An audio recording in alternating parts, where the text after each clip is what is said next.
Hello and welcome back to the channel, where I have travelled to the middle of West Dorset today to visit Lambert's Castle, an ancient hill fort situated on top of a commanding spur overlooking the Marshwood Vale.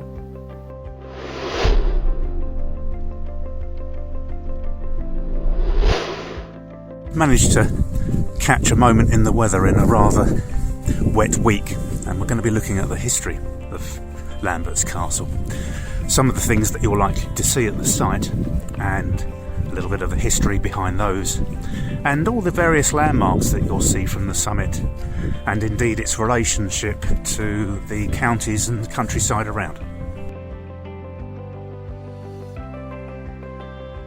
This is a place where the land meets the sky, where you can feel the sweep of time beneath your feet.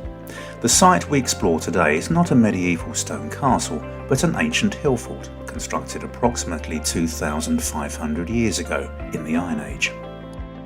The fort occupies a broad northerly spur of the hill, with steep natural slopes on three sides, and the constructed earthworks facing the more accessible southern approach.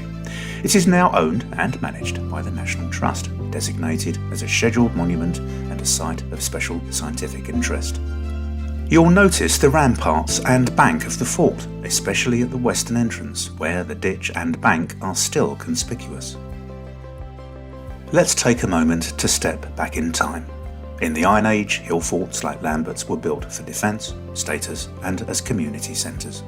Lambert's Castle encloses roughly 4.7 hectares, with its rampart about 8 metres wide and up to 3 metres high in places. Then, fast forward many centuries, this summit had other lives. From at least 1709, and possibly as early as the 15th century, the site hosted an annual fair. Records show that the fair continued into the mid-20th century. In the early 19th century, during the Napoleonic Wars, the hill was part of a relay telegraph station chain, the so-called Plymouth Line, used to signal from the west coast towards London. So when you walk here, you're walking through layers of human use, Iron Age community, historic fairground, wartime signal station, and now a place of calm and wide open views.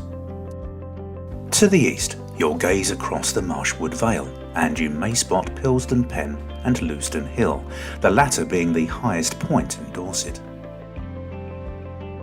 Turning southwards, on a clear day you'll see the hills of the South Coast Ridge, such as Hardown Hill and Langdon Hill. At the horizon you may be able to detect the sea breaking on the coastline of Devon and the curve of the famous Chesil Beach and the Isle of Portland. Now let's place Lambert's Castle in its broader county context. The site, as I mentioned, is in the county of Dorset, near its western edge. To the west lies the county of Devon. The coast there is visible from Lambert's Castle, so you are looking across the border into Devon. Distance is roughly 10 to 15 kilometres from the summit to the Devon county boundary via the Marshwood Vale. To the north and northeast lies the county of Somerset and Wiltshire beyond, more distant uplands. On a good day, you may see upland ridges inland of Dorset cutting into those counties.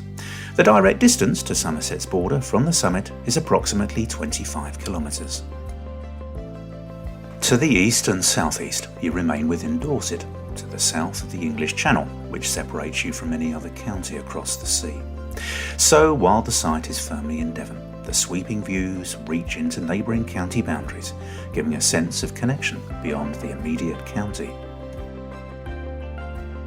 As you explore, you'll find there's parking accessible via the B3165 and well-marked paths across the hill fort, courtesy of the National Trust. During your visit, pause at the western entrance to observe the ditch and bank, tangible remains of the Iron Age fortifications. At the summit, take time to soak in the panorama and identify the landmarks we've mentioned. And finally, do reflect on the layered history. Ancient fort, fairground, signal station, and now a place of quiet and open sky. What remains of Lambert's Castle is subtle to say the least, but it's testament to history and the way that the landscape in the area has shaped and formed over the centuries. And the sweeping views and the landmarks you can see certainly make it worth checking out. So do so if you're in the area. Otherwise, until next time, bye for now.